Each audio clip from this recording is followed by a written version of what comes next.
そうです。色がちょっと変わってきましたね。お、どいてくれた。今日いい天気ですよ、これ。なかなかないですよ。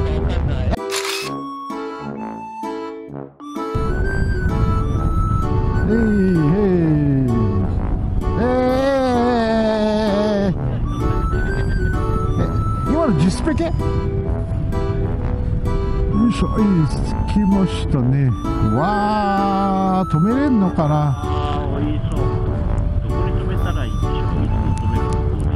まあ一応向こうまで行ってみましょうか。わあ、すげえ、ハーレーばっかりだ。あ、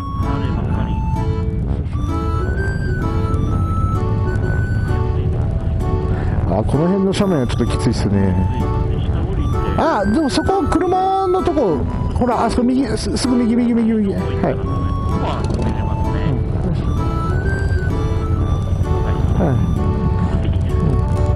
これでこう何台かで、よいしょ。傾斜もちょうどいい。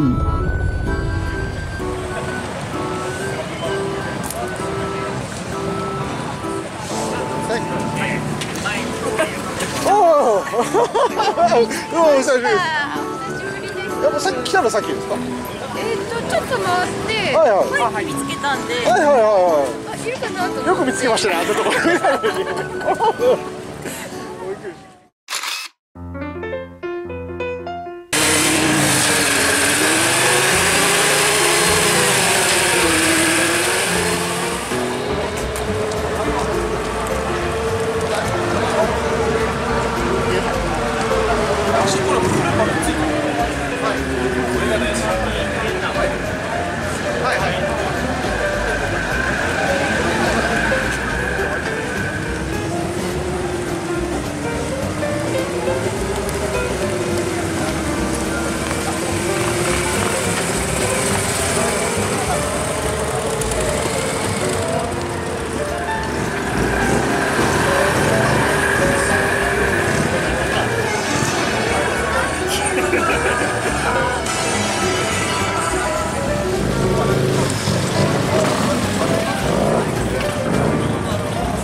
すごいよな。は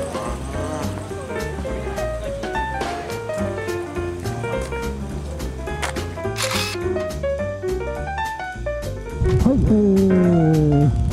ハーレーの、展示会フリーアライド、お邪魔してきました。すごい大好ですね。また視聴者さんにも、お声掛けいただき、本当にありがとうございます。いやー、でもやっぱハーレーかっこいいですね。値段が安ければ買ってたんですけどもね。はい、というわけでですね、今日はですね、この辺りで終了。お家に帰ってですね、ゆっくり休もうと思います。阿蘇の方はですね、非常にですね、盛り上がっておりまして、バイクの乗れる方、ぜひともですね、阿蘇に来ていただければと思います。はい、では本日の動画はこの辺りで終了となります。また次の動画でお会いいたしましょう。